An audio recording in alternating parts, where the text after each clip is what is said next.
tuning in from wherever you're tuning in today around the globe. I'm Sadeshna Mahata, your host, and also your favorite SDN ambassador. Today, we have with us a celebrity of the service design world, and it is Louis Alt. He's an entrepreneur, a best-selling author, a speaker, professor, and a community builder who has significantly, through his work and advocacy, shaped the landscape of service design. A little bit more about Louis. He's the founder of and CEO of LiveWorks. He has pioneered the first ever design thinking course in Latin America and the author of Design Thinking Brazil. Not only is he a founding member of the Service Design Network in Brazil, but also he served as a judge of the prestigious Service Design Network Awards since 2017. And today, what we're going to do is ask Louis a little bit about the behind-the-scenes secret of Service Design Awards. So, Louis, thank you so much for joining us today. It's such a pleasure to have you here with us. I honestly thought that we would be having this conversation before the submissions of the Service Design Awards, but I'm sorry for that. No, that is perfect, because now it's extended and it's till 10th of July, and anyone who's seen this is going to be like so excited to have this conversation before they are doing their submission.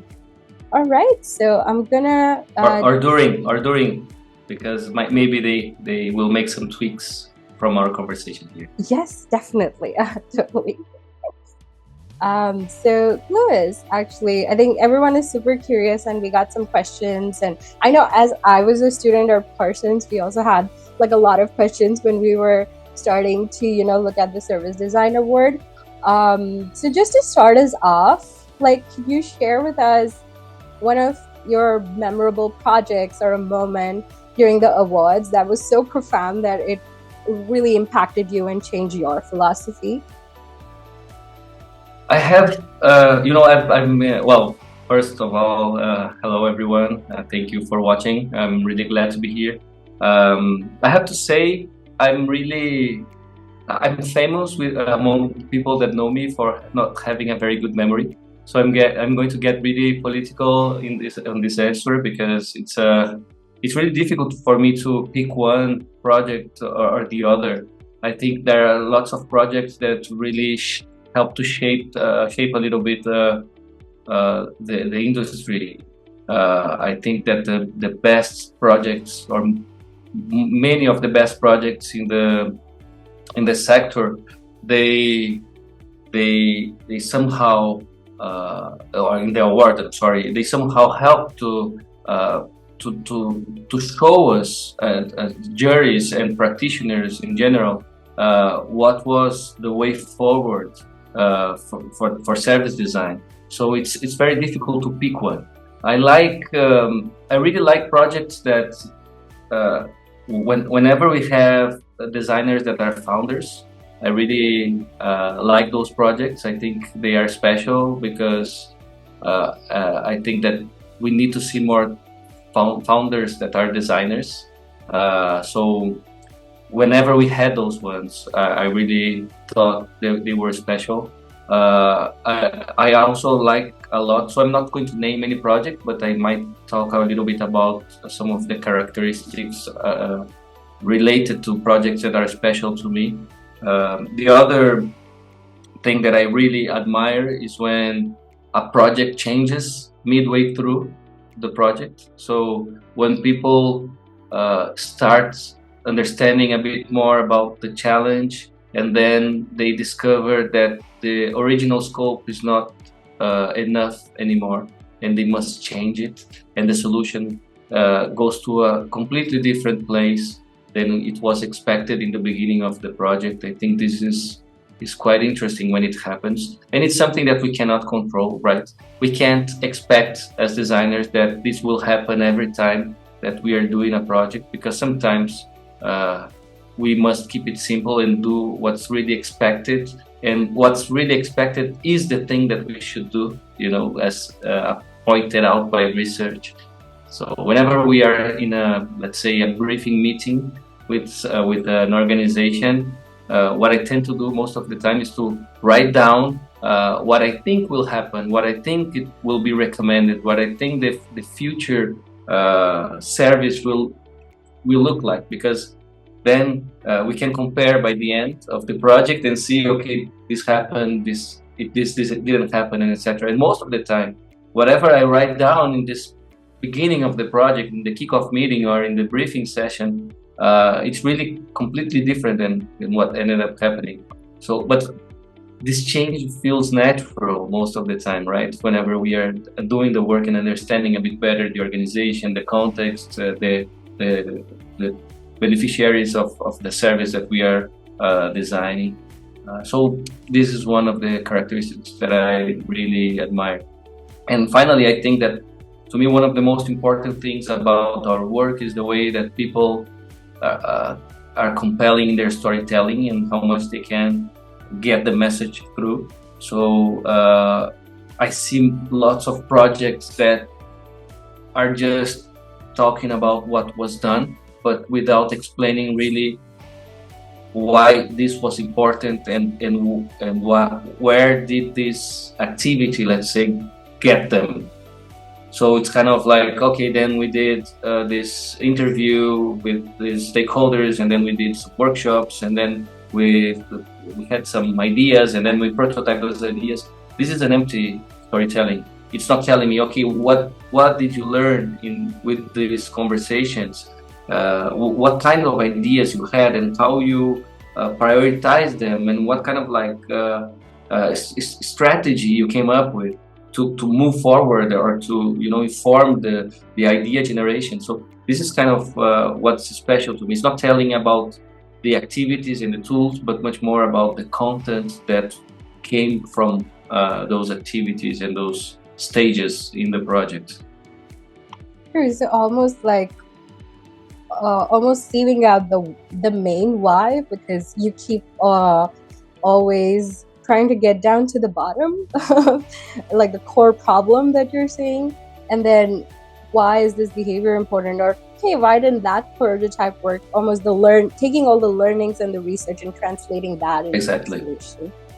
That is like, those are such important points when we think about the service design projects that we do in the industry. Do you see like any of, I guess, from the SDN award, you mentioned about how your experience in terms of how it has profoundly impacted you as a person, but from the industry point of view, like you've seen the awards like grow from a very nascent stage. You started in 2017. Do you feel like what are like how did the industry essentially start to adopt a lot of the practices, or maybe specific design standards that might have developed over the course of time as the awards grew and it started to really influence the industry? I would say that much more than the practice standards, I would say that the scope of the work has been evolving throughout the years. So at least to me, I got into service design back in 2008. I was fortunate enough to be in Europe studying having a master in design management, when I discovered that the Service Design Network would have the first ever global conference in Amsterdam. So I went to the conference. I was really impressed by everything that I saw, and I decided to change the focus of my work to service design back then.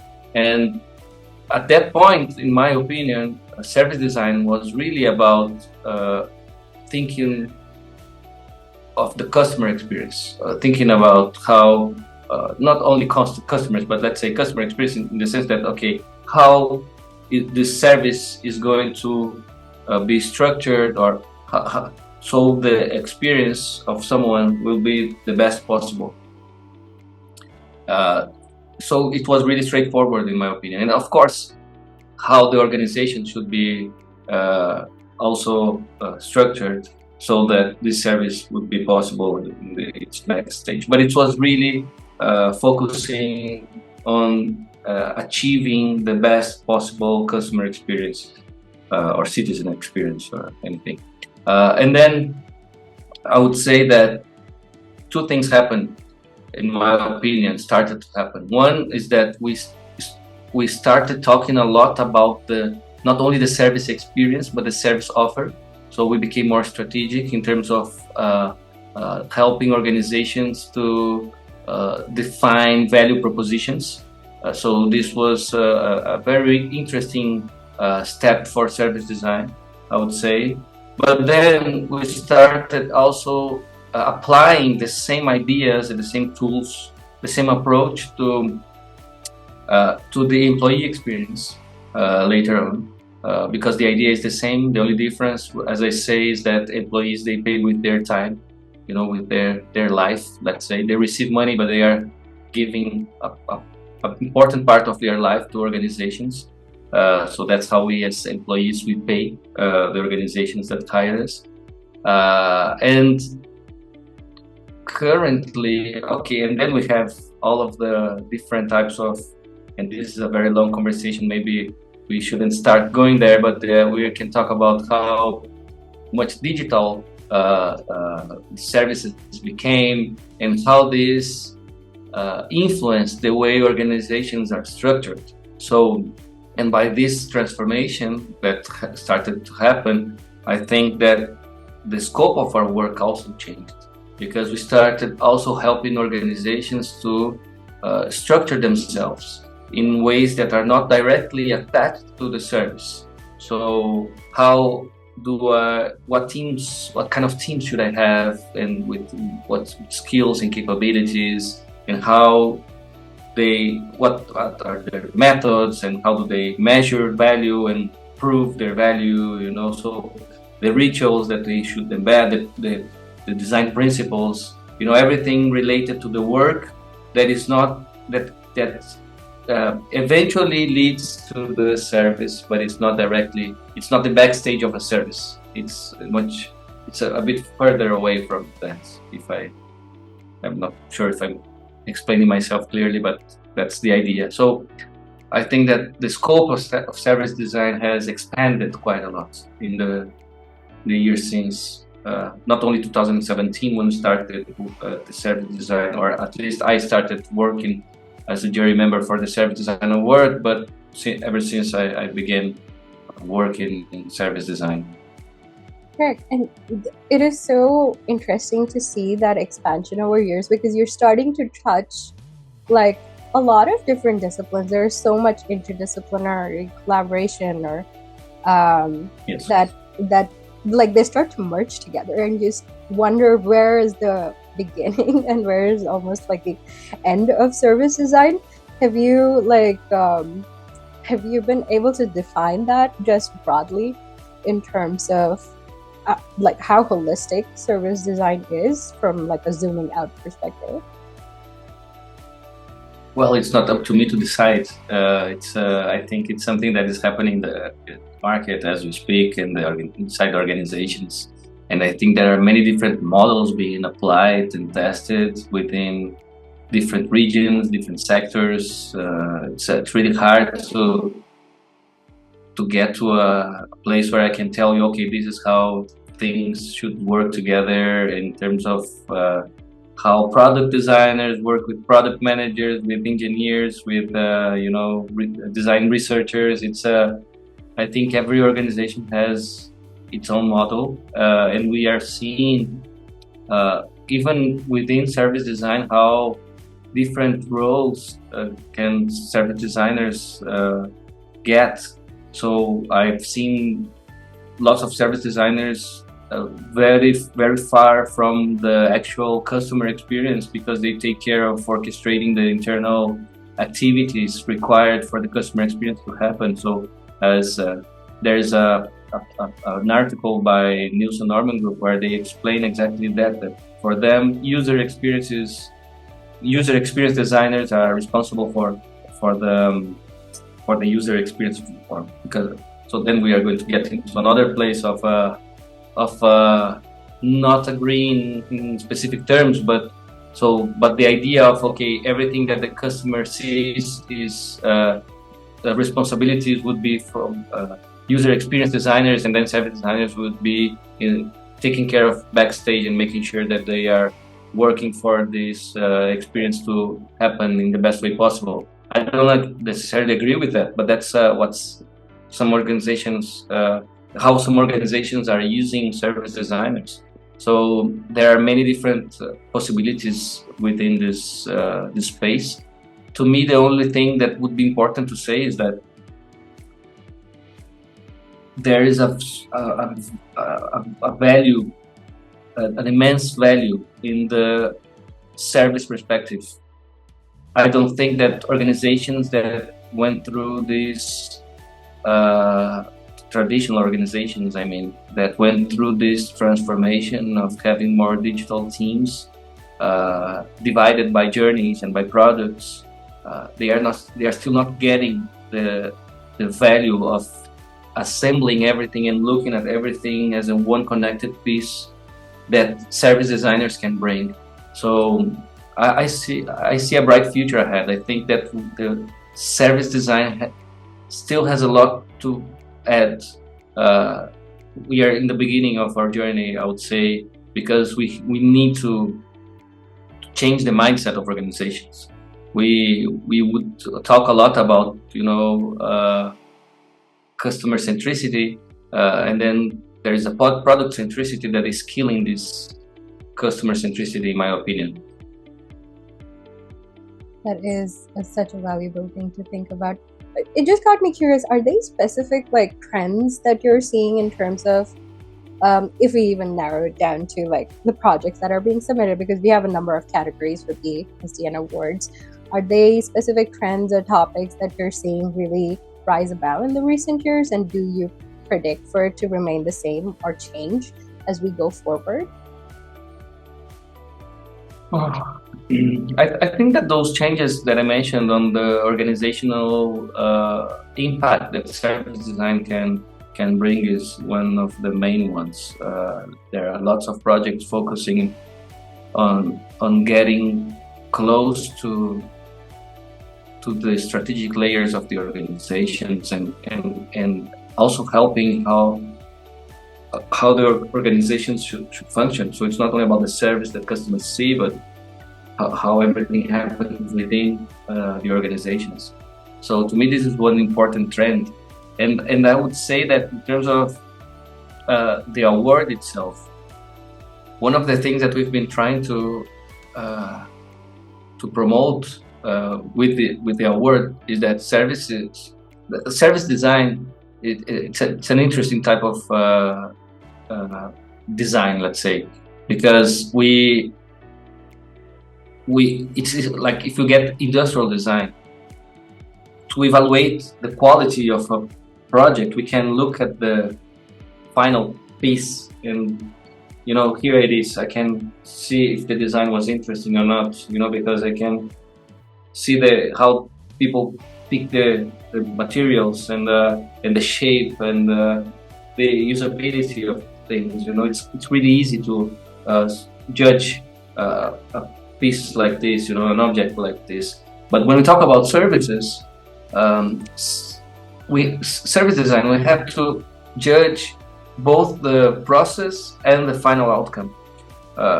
In product design, I don't think that the process is as relevant to judge in a product design award as it is with service design. But then we would see lots of projects in the beginning that would focus only on the process, only on how the project was made. And I can understand, I can totally relate to that, because as soon as the project is over, the service designers, they are not really as responsible for what happens. And so we tend to see the outcome as a misrepresentation of what was designed by service designers. So and that there's nothing wrong with this, but it's something that we have to consider whenever we are judging a project, because we cannot only judge the process without the outcome. We have to look at the outcome and understand what happened with this project, because this is very important. Is it generating an impact? How is it perceived by customers? Are you getting more customers, more satisfaction, whatever the KPIs that the organization was pursuing or the team was pursuing during the project. We have to assess if they were somehow achieved or not. But then there's this part where it's not controlled by designers most of the time, that is related to the implementation. And that's even something that I've always talked about, that maybe we should change our way of working. And we have changed in many projects, because we still follow a kind of a waterfall model where we get to the end with the final blueprint, but then as soon as it gets implemented, the service starts changing, and the service is not, it's never implemented all at the same time, unless it's kind of like a startup. And even in this case, it's not implemented all at the same time. So,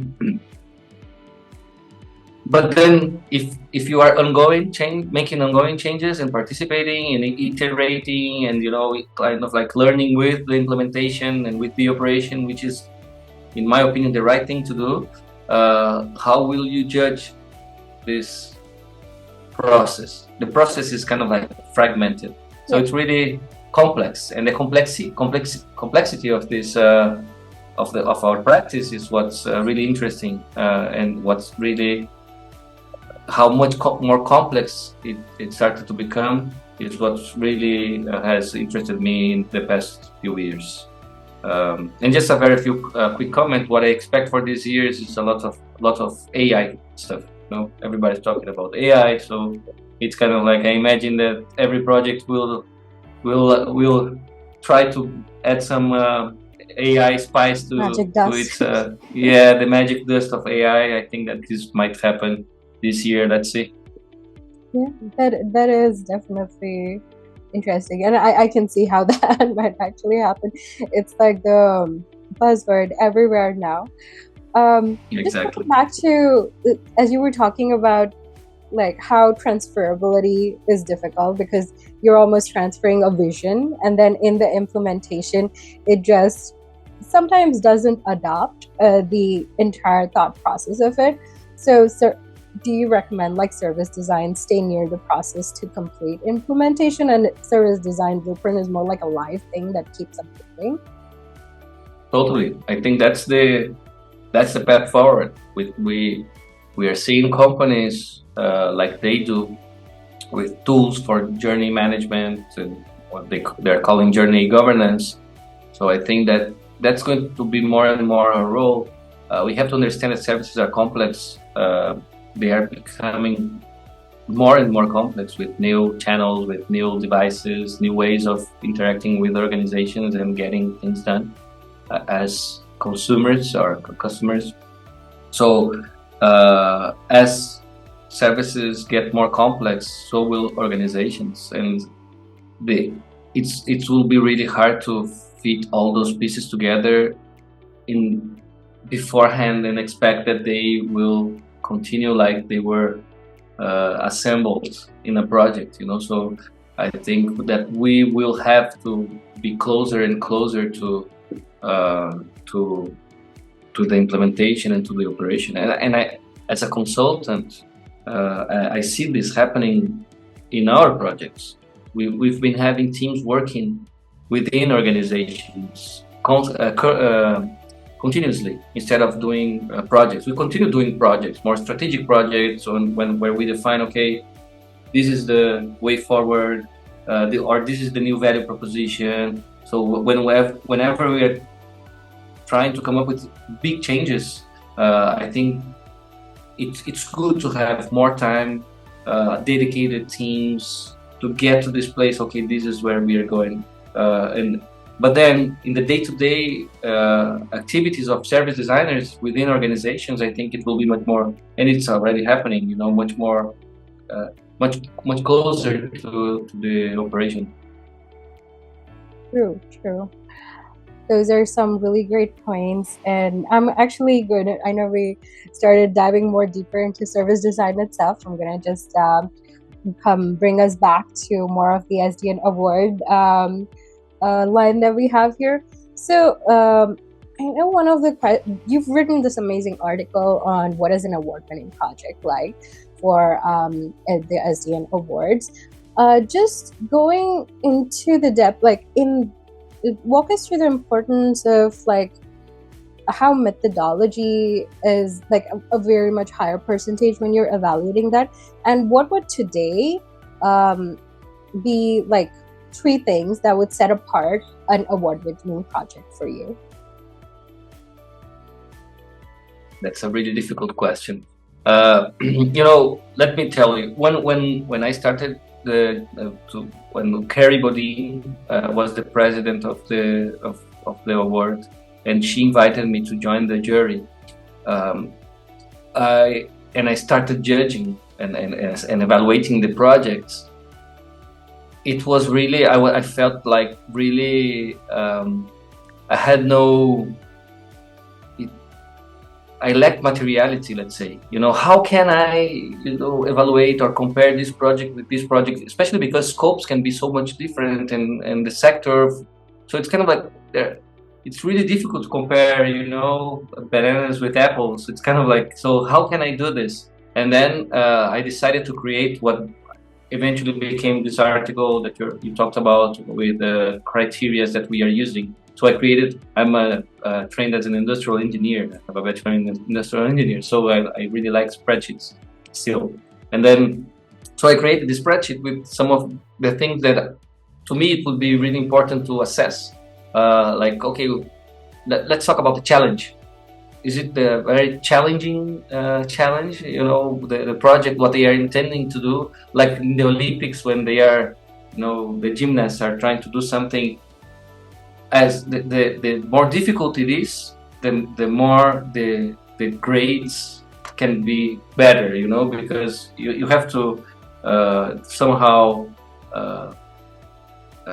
award the more efforts that the people would have. So this is one of the important things. And then let's talk about the process and understanding that there are different elements within the process. There's the research phase, there's the ideation phase, there's this implementation phase. So let's try to separate those phases and understand how each of them happens within this project. And then I really like to separate the outcome from the impact. And to me the outcome is whatever happened by the end of the project, the deliverables. Do they look good? Do they tell the story in a compelling way? Are they reasonably addressing the challenge that was set in initially? So this is kind of like and then the impact. So in this part, the impact is the one that I was talking about, that it's really something that I've been trying to foster. Like, okay, let's not just judge this first part, but also the last part that sometimes we don't even see, which is, okay, what eventually happened? How did this change the market? How did this change the human experience of the people, the person that is using the service? So to me, this is kind of like how I deal with project evaluation. I look at all of those things, and then now we just added elements that we think are important as well, like DEI, ethics, sustainability. Especially to me, it's one of the things that strikes me the most. So when I look at all of those things, there's not one thing that is really important to me. I just look at, okay, this was nice, this wasn't okay, this was really important, and they did this really well. It's kind of like a combination of factors. There's not one thing that really makes an impact. And also there's one element that I evaluate separately, which is the storytelling piece. Because I think that designers must be able to tell great stories. They must be compelling. They must, they must provide. They must create this energy of change. Motivate people to change. We are change makers somehow. Or at least we are change. Ideally, how to say that? But we come up with the idea of change, and we tell people, okay, this is the way forward. Or at least we help people to realize what's the way forward. So how submissions tell their story to me is also very important. That is definitely true. Just looking at the holistic picture, sometimes it doesn't have to be, it can just be an initiator creating like this ripple effect throughout. Like, hey, this is an idea that really is a window into a completely different world almost. So yes, those thank you so much. I know we have 5 more minutes, so I really appreciate all the insights that you've shared. Do you have any final like golden nuggets for our participants who will be who are excited for this time's SDN Awards and who are probably a little bit on the fence on sending in the submission, but they still have time? So over to you. Well, I think that it's interesting. It's important for designers to show their work, and an award like the Service Design Networks Award, it's what I would say the most important award they can, the biggest platform where they can, show their work. They can become well known. They can get feedback on their work. I think that they will. People that submit their work will benefit a lot from exposing themselves to the community, and there's no perfect work. Let me be really honest. There are lots of projects that are submitted that are